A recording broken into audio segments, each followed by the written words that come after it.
Ikanongera ngo ikaze mu makuru n'ibiganiro byacu bya buri munsi ni kakanya tugiye kugaruka ku makuru agezweho na makuru ari kugenda avugwa hirya no hino mu bitangazamakuru bitandukanye. Amakuru atugeraho aravuga yuko abagizi ba nabi bataramenyekana batemye abantu 8 mu ijoro rimwe.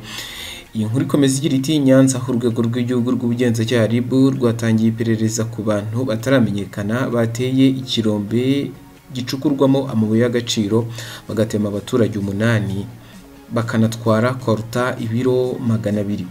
Mu gitondo cyo ku itariki ya 7 Gicurasi 2025 nibwo abatuye mu mudugudu wa Gatare mu kagari ka Gahunda mu murenge wa Nyagisozi mu karere ka Nyanza babwiye umuseke ko mu ijoro ryo kuwa 6 Gicurasi 2025 rishyira kuwa 7 Gicurasi 2025 habaye igitero cy'abantu bataramenyekana bateye ikirombe gicukurwamo amabuye y'agaciro bagatema abantu mu buryo bukomeye. Abaturage bavuga ko abo bantu bagabye igitero kuri kampanyi icukura amabuye y'agaciro yitwa Aramaha. Bikekwa ko bangije ibintu byinshi bakimara gutema abaturage n'imihoro bahise bacika. Uretse gutema abantu 8 biganjemo abacukuraga amabuye y'agaciro banatwaye amafaranga arenga miliyoni 1 banatwara amabuye y'agaciro yo mu bwoko bwa koruta arenga ibiro 200. Abo bagizi ba nabi kandi bateye akabari kari hafi aho bamena amacupa ndetse banatwara amafaranga yari muri ako kabari arenga ibihumbi 500. Bakuramo inzugi, bica inkoko 4, batwara telefone zigezweho smartphone 5, banangiza gaze batekeraho ndetse batema moto 3. Abatemwe bose uko ari 8, umukuru ari mu kigero cy'imyaka 42 naho umuto ari mu kigero cy'imyaka 29. 6 mu batemwe n'abacukuzi b'amabuye y'agaciro, umwe acuruza akabari undi we acuruza restaurant hafi aho. Umunyamabanga nshingwabikorwa w'umurenge wa Nyagisozi Habinshuti Siridio yabwiye umuseke dukesha aya makuru ko abagabye kiriye gitero bataramenyekana gusa urwego rw'igihugu rw'ubugenzacyaha rushinzwe iperereza rwatangiye iperereza rero. Umuvugizi wa polisi mu ntara y'Amajyepfo SP Emmanuel Habiyaremye yemeje iby'aya makuru. Yabwiye umuseke ati birakekwa ko abo bagizi ba nabi bateye ikompanyi icukura amabuye y'agaciro bagakomeretsa bamwe mu bakozi bayo. Haranakekwa kandi ko bibye amwe mu mabuye y'agaciro yitwa koruta n'amafaranga. Amakuru yibanze nuko bamwe mu bakozi ibi ari abakozi bakoraga muri iyi kompanyi bakaza kwirukanwa kubera impamvu zitandukanye. SP Emmanuel Habiyaremye yavuze ko hatangiye igikorwa cyo gushakisha bariya bagizi ba nabi. Amakuru umuseke wamenye nuko abatemye bariya abantu bavugaga ko bakoreshejwe n'iriya kompanyi ariko ntiyabishyura neza. Abatemwe rero barwariye ku bitaro bya Nyanza nk'uko ubuyobozi bwa bidutangarije. Ibintu bitaraza kuza koroha. Aba bantu batemwe n'abantu bagera mu 8. Aba bantu rero n'abantu bakoraga muri iriya kompanyi abenshi, ariko ibi bintu ahantu bibera urujijo n'uburyo ki bagiye gutema abantu bakibizo koruta biro bigera muri 200 bakiba amafaranga agera muri miliyoni bakajya no mu kabari ubwo ni hirya y'izo koruta yaho bacukurira bakibamo naho amafaranga agera mu 500. Aho bacukurira amabuye y'agaciro bahatwaye miliyoni, amafaranga miliyoni angana na miliyoni, ariko nanone bajya ku kandi kabari byegeranye naho barahiba bica n'inzugi ndetse batwara n'ibihumbi 500. Wagira ngo aba bantu ariko bari barogeshejwe. Ikindi kibazo cyabaye cyangwa abantu benshi bakomeje kwibaza, bageze no muri izo restaurant bica inkoko 4. Izo nkoko ukibaza icyo baziciraga.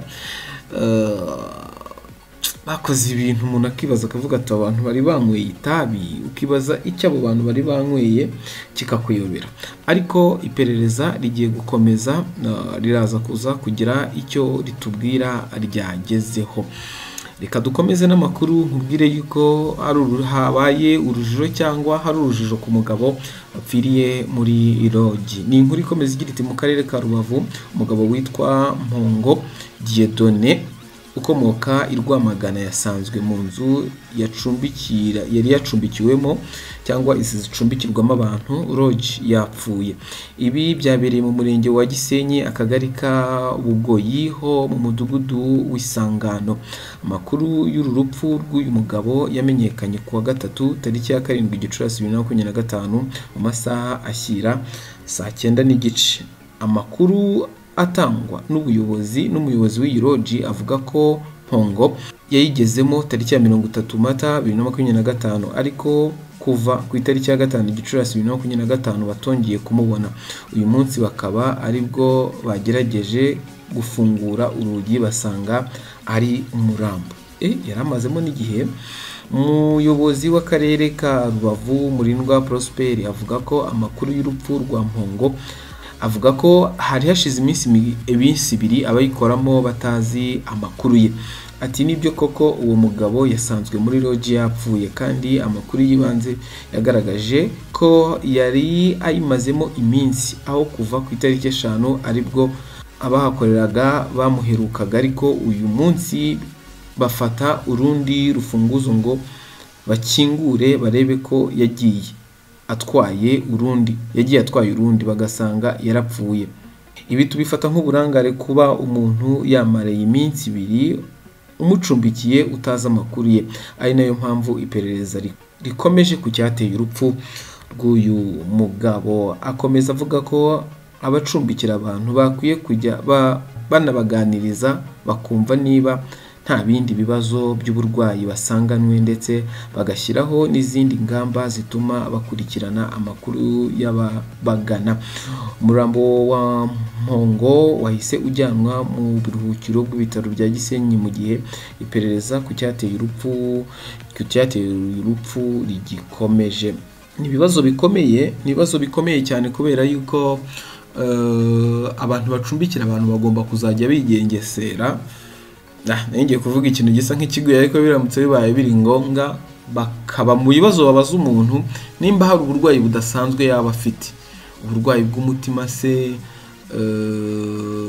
uburwayi bw'umuvuduko w'amaraso n'izindi ndwara nk'izo zishobora kwica umuntu mu buryo butunguranye, za diabete n'ibindi bintu nk'ibyo, kuko umuntu ashobora kujya mu nzu agakinga gusohokamo bikagora. Mu gihe ariko mwamenye yuko umuntu ashobora kuba agira ubwo burwayi, habaho kumwitaho mu buryo budasanzwe, kuba mwajya kujya gukomanga mukamubaza uko amerewe mu gihe yaba amazemo umunsi wose. Ariko murumva guhera ku iminsi igera nko muri 2 muri 3 gutyo, guhera ku itariki 5 umuntu yari ari muri iyi lodge, ariko nyuma y'iminsi ngahe nibwo bagiye kureba basanga uwo muntu byarangiye, wenda bakeka yuko yanagiye.